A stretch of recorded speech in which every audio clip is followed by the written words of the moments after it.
are the estate and trust rates. And the reason I show these to you is I constantly get questions about estates and trust.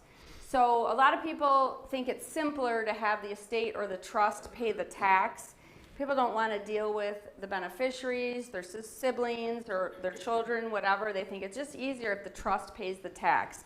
But the reason we usually discourage that is because if you look at this, tax bracket up here, by the time you're at 13% taxable income, or $13,000 of taxable income, you're already in a 37%, you're already at 37% tax. Whereas single and married filing joint, you would have to be at $539,000 or $647,000 for either single or married filing joint. So as you can see, you're better off having the beneficiaries pay the tax than the trust. And what you can do as a trust or an estate is reimburse the individuals.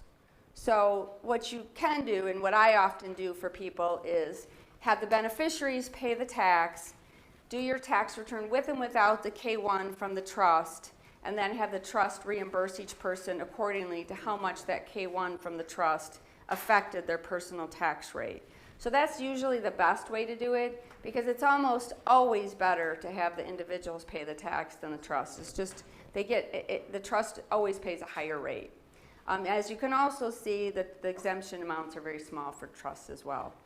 The other thing to bring up is that gifting max is $16,000. It was $15,000 for a very long time. They raised it, I believe, in 21. It's $16,000 per person. You can gift $16,000 per person.